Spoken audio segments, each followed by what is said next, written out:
Hello everyone, this is Angela here, and today is September the 2nd, 2025, and today's topic is going to be, my mother was a mommy coddled narcissist. So in my last video, I talked a little bit about my father and my father's issues, which were very severe. And before I get into my mother's issues, I just want to say about my father wasn't evil. He was just really messed up, okay, psychologically. When I was a little kid, he was loving and he was tender and everything. He was just somebody that was psychologically infantilized. And this created problems for him throughout his whole adult life. I want to say this, okay?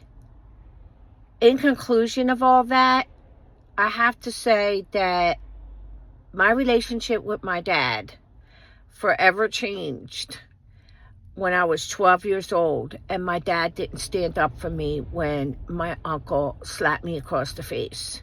He just sat there and didn't say a word. And the reason why was because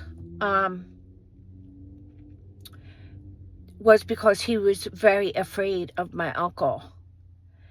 And my dad pretty much was afraid of life. He was afraid of everything. He had this extreme fear of the world. And that's not healthy. He needed therapy. And he was so codependent, as I said, he refused to leave my mom. And he really wanted to leave her. He did. He wanted to divorce my mom because, as for the reasons that I said in many of my videos, she was a hoarder. She cheated on him. She disrespected him.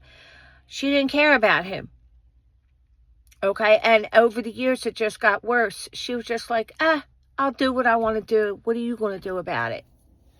She didn't care. Like, if he filed for a divorce, she would have gladly signed those papers. But she was another one that didn't, she didn't want to divorce him because divorcing him would have cost money and it would have cost work. And she didn't want to remarry. So she just figured, well, I'll just cheat on him because he's not going to do anything about it anyway. Okay, when I was a little kid, she was more covert about that. Okay, but there's situations where I knew that she was cheating. Okay, so into the story about my mom being mommy coddled, and I think the correct psychological term is called infantilization. Okay, where you infantilize a child.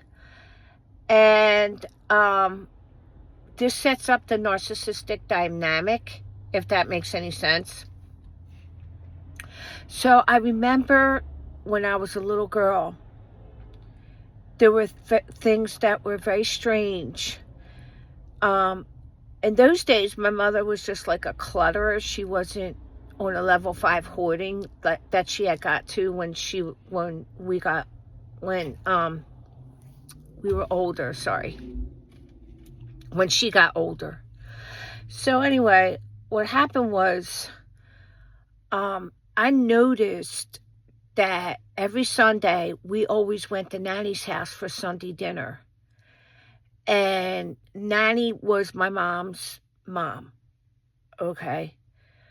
So it was always, somebody else was always doing the cooking. Somebody else, it was either my dad's mom or my mom's mom. And, my mom didn't have any domestic skills. She didn't really know how to wash clothes. She didn't keep a house. And she, as far as education went, she went to high school, but she didn't go any further than high school. She did work, okay? She knew how to type. She knew how to do office work. And she was more intelligent than she herself to be.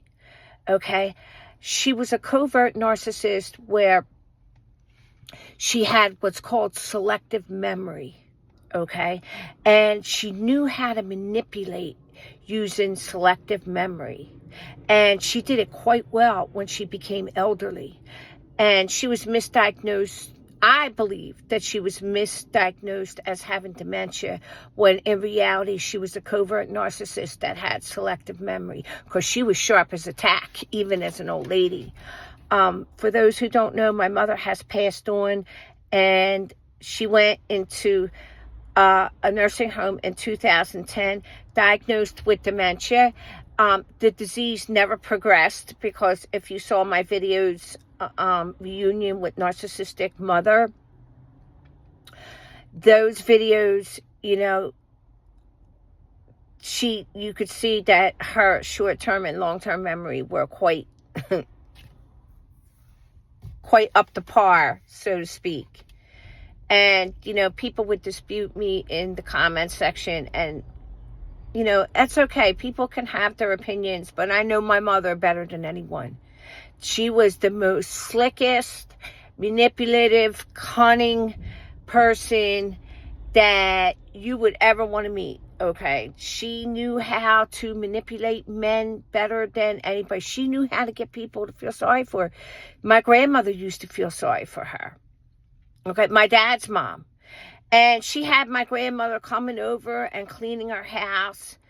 So, my dad's mom, it was quite comical, because my dad's mom, when my parents first got married, tried to teach her how to cook and how to wash clothes and be domesticated, because in those years, the early 60s, women, it was kind of frowned upon that women work, if they're married. Like, it was expected kind of that women should be home raising the children, and my mom had to pick up the slack and go to work, because my dad didn't have a good job and they couldn't afford anything. My mom was lousy at managing money too. She didn't know how to manage money, but she found a way to pay her bills. And how she found a way to pay her bills was she found another man to pay them. That's the type of person that she was. And she knew how to act like a child. She acted like a child. She did not know how to act like a grown woman. She was very silly, very inappropriate, very histrionic. And, now that I'm older and I can reflect more objectively about my mother and about my parents' life and the dysfunction of it all, I do feel compassion for my mother in some ways, okay? She was infantilized. She didn't know life skills. Even after, she got married, somebody else was doing everything. Otherwise, and I'll say this with 100% fact, if my grandmothers didn't step up to the plate and try to get her to be somewhat functional with the hoarding and the other stuff, and give her structure in that respect, we would have been put into foster care, even in Philadelphia, because it was it was bad. It was bad. So, my mother was also an unloved child. My grandmother made it quite known that she favored my uncle, my mother's brother, over her. My mother's brother tragically was killed in a car accident in 1967, and I found out that my mother's mother, said God took the wrong one, which was terrible.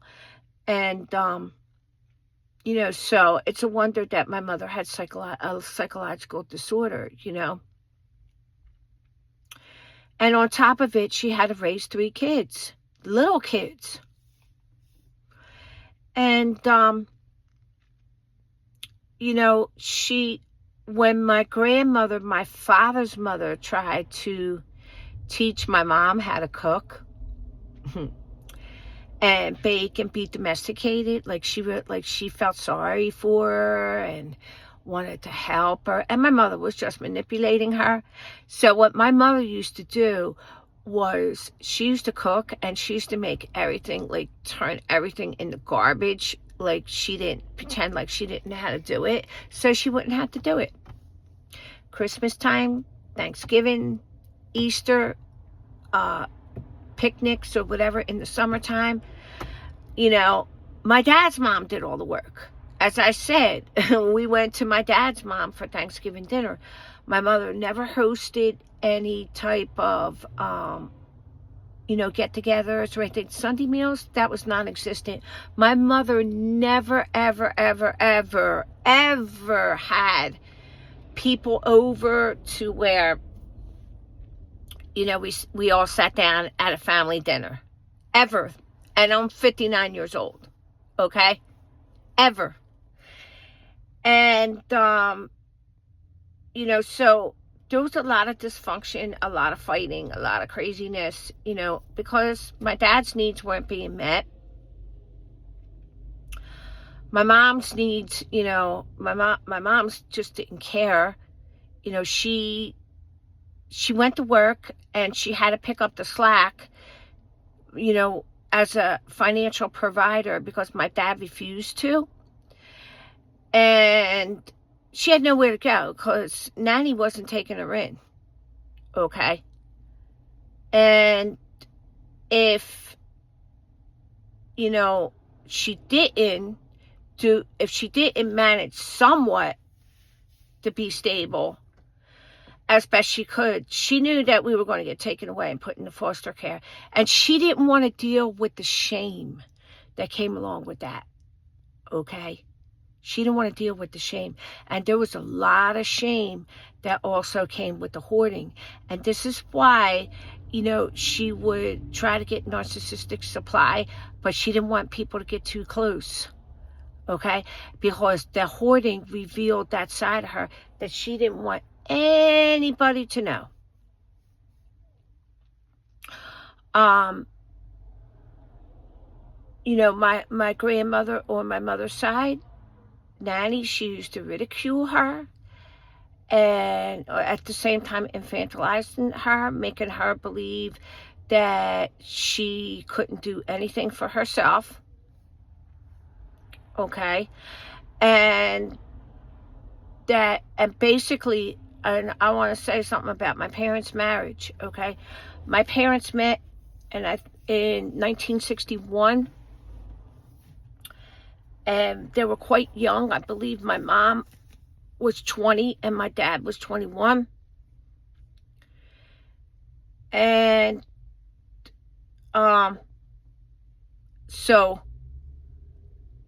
they dated for 9 months. And then my dad wanted to marry her, right?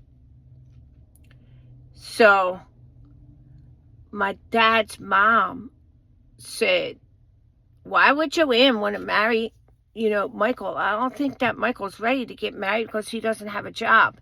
And Nanny was like, oh, Joanne will work, because Nanny pretty much wanted my mom out.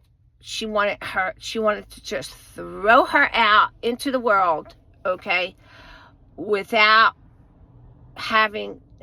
realizing that my mother didn't have life skills.